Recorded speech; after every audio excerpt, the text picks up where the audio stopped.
नमस्कार प्यारे मित्रों, आप सभी का आज की क्लास के अंदर बहुत बहुत स्वागत। प्यारे मित्रों, अपन बात कर रहे हैं पशु परिसर भर्ती 2023 के बारे में और इसमें अपन पढ़ रहे हैं क्लास बी के अंदर पार्ट बी को। जी हाँ, ये भर्ती 2023 में आई थी, एग्ज़ाम इसका 2024 में होगा, तो कोई बंधु थंबनेल देख करके घबराए नहीं। आज की बात में अपन पढ़ने वाले हैं भैंस की प्रमुख नस्लें। जी हाँ, एक ही क्लास के अंदर मैं भैंस के बारे में संपूर्ण फैक्ट है वो आपके सामने डिस्कस करूँगा। तो ये क्लास पार्ट बी के लिए बहुत इम्पोर्टेंट रहेगी और यहाँ से कैसे क्वेश्चन पूछे जाएंगे और कौन सा इम्पोर्टेंट फैक्ट है आपको ध्यान रखना है वो अपन डिस्कस करने वाले हैं।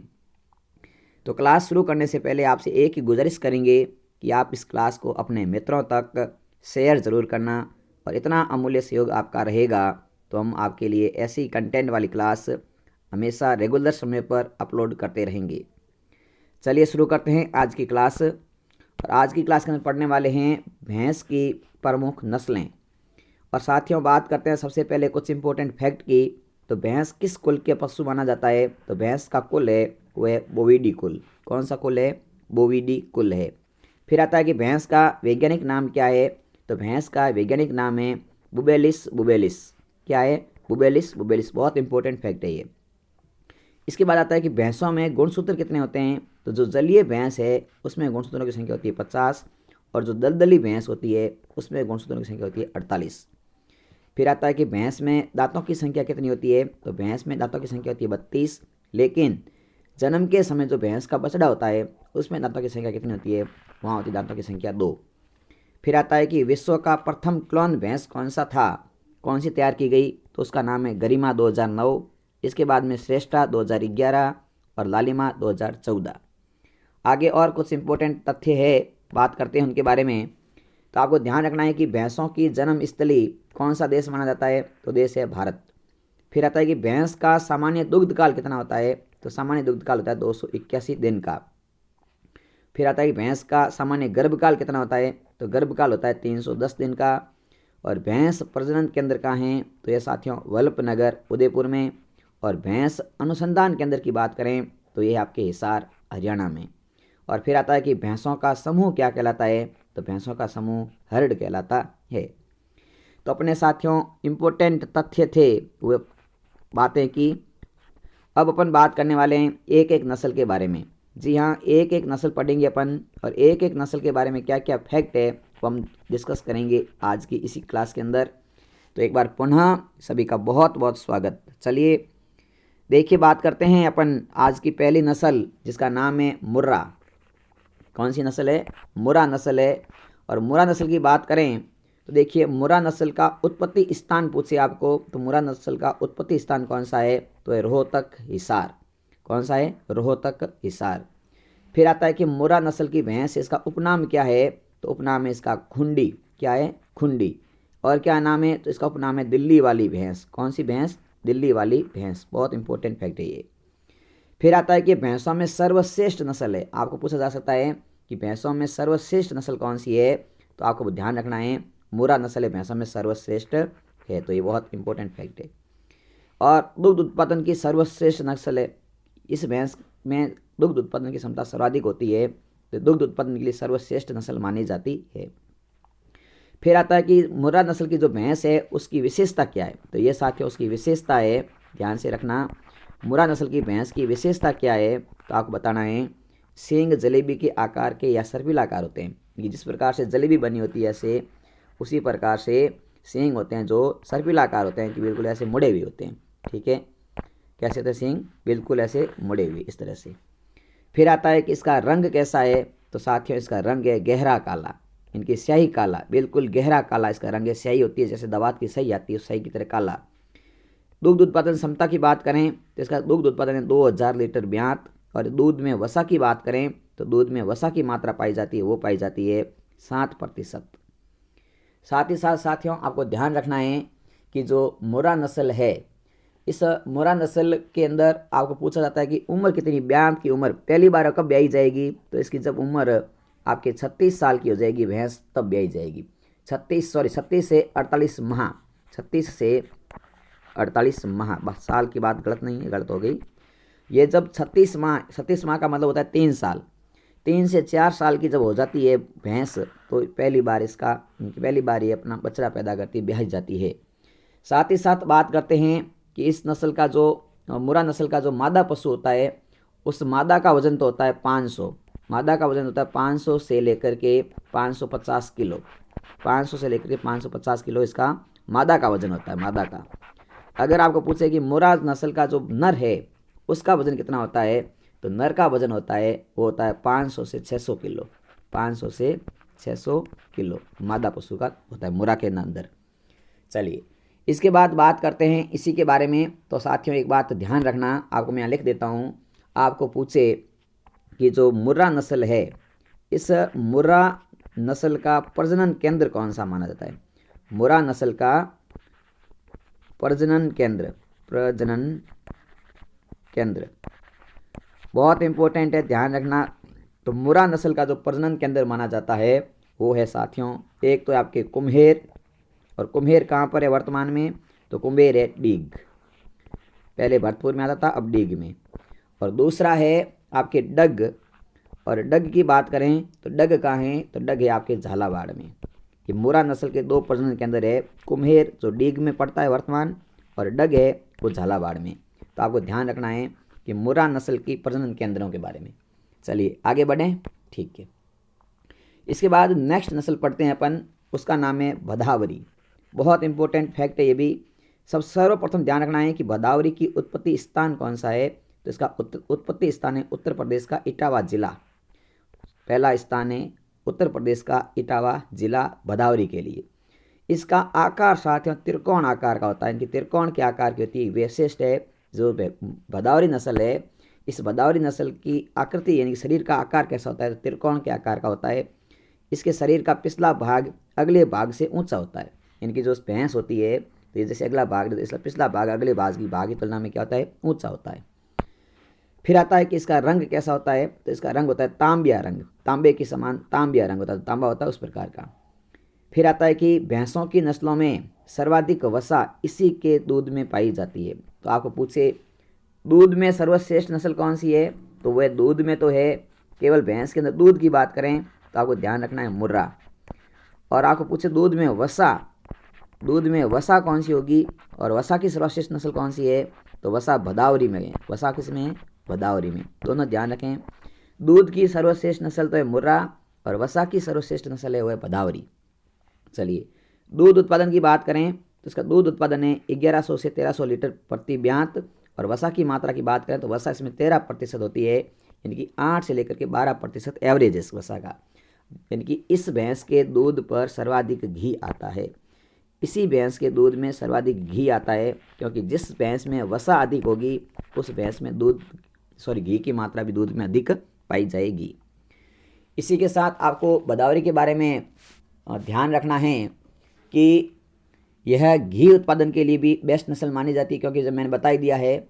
साथ ही साथ आपको यहाँ पर और कोई फैक्ट है तो मैं देख लेता हूँ एक बार। कोई फैक्ट यहाँ विशेष ऐसे नहीं है, इसके अलावा जो अपने लिखे हैं तो बिल्कुल इम्पोर्टेंट फैक्ट है, ये आपको ध्यान रखने। नेक्स्ट नस्ल के बारे में बात करते हैं, और नेक्स्ट नस्ल है जाफराबादी। कौन सी नस्ल है? जाफराबादी। जी हाँ, जाफराबादी की बात करें तो सबसे पहले इसका उत्पत्ति स्थान तो है जामनगर गुजरात। कौन सा है? जामनगर गुजरात। उपनाम क्या है? तो छोटा हाथी। वैसे इंपॉर्टेंट है कि जाफराबादी नस्ल या कौन सी भैंस को छोटा हाथी कहते हैं? तो जाफराबादी भैंस को छोटा हाथी कहते हैं। इसके पशु के आकार बड़े और भारी होते हैं। इनकी जो ये जाफराबादी है, ये पशु के आकार में बड़ी और भारी है। फिर आता है कि ये एकमात्र नस्ल है जिसे गल कंबल यानी कि डेवलप पाया जाता है। फिर आता है गल कंबल। देखिए आपने गल कंबल की बात करें, देखिए शब्द का ध्यान रखना। शब्द है जैसे आपने देखा होगा गायों के गले के नीचे ऐसे लटकता रहता है चमड़ा, उसे कहते हैं गल कंबल। जैसे गाय है, भैंस है, इसकी नस होती है और नस के नीचे इस प्रकार चमड़ा लटकता है, उसे कहते हैं गल कंबल। तो एकमात्र नस्ल जिसमें गल कंबल पाया जाता है वो है जाफराबादी नस्ल। इसके सींग लंबे होते हैं। और दूध उत्पादन की बात करें तो इसका दूध उत्पादन क्षमता साथियों है 1400 लीटर प्रति ब्यात।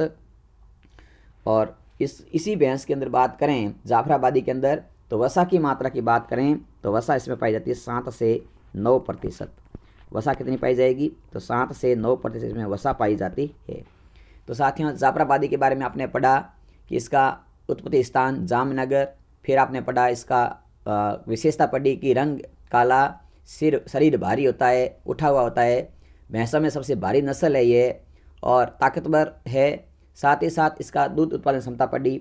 तो देखो सारी बातें पढ़ ली, जो पशु बड़े और भारी होंगे वो ताकतवर भी होंगे। तो एक शब्द मैं लिख देता हूँ कि भैंसों में सबसे भैंसों में सबसे अधिक ताकतवर नस्ल कौन सी है? तो जाफराबादी है। चलिए आगे बात करते हैं नेक्स्ट, सूरती नस्ल। कौन सी नस्ल? सूरती नस्ल। तो सूरती नस्ल की उत्पत्ति स्थान की बात करें तो साथियों इसका उत्पत्ति स्थान वो है बड़ोदरा, गुजरात। और गुजरात का कौन सा? तो आपको यहाँ ध्यान रखना है, आनंद भी लिख सकते हैं आप, आनंद बड़ोदरा गुजरात, या आप लिख सकते हैं इसका खेड़ बर्मा या खेड़ा गुजरात। तो ये दोनों नाम भी ध्यान रखें। दक्षिणी राजस्थान में ये भैंस खूब मिलेगी आपको देखने को। इस भैंस के सींग होते हैं दरातीदार। दरातीदार का मतलब क्या है? यहाँ पर हंसिये के आकार के, दातरी हुए ना अपन दातरियों को पे घास फूस काटने के लिए जो हंसिया होता है, उस हंसिये के आकार के सींग होते हैं। ये अपना हंसिया है, इस आकार के इसके सींग होते हैं। इसका रंग होता है काला बदामी रंग होता है। पूंछ पर सफ़ेद बालों का गुच्छा होता है, ये इसकी विशेषता है। सूरती नस्ल की भैंस होगी, उसके पूंछ होंगे, उस पूंछ पर सफ़ेद बाल पाए जाएंगे। राजस्थान में यह नस्ल उदयपुर जिले के आसपास में खूब पाली जाती है। दक्षिणी राजस्थान में आता है उदयपुर। फिर आता है सफ़ेद रंग की 2 पट्टियाँ पाई जाती है, पहली अक्सर पर व दूसरी जबड़े के चारों ओर। तो देखिए अदर, यानी कि इस भैंस में 2 सफ़ेद रंग की पट्टी पाई जाती है और वो पट्टियाँ होती है, एक तो होती है जबड़े के नीचे चारों ओर और एक होती है इसके अक्सर यानी कि अदर पर, यानी कि ऊपर पेट के ऊपर। चलिए आगे बात करते हैं, देखिए इसके बारे में।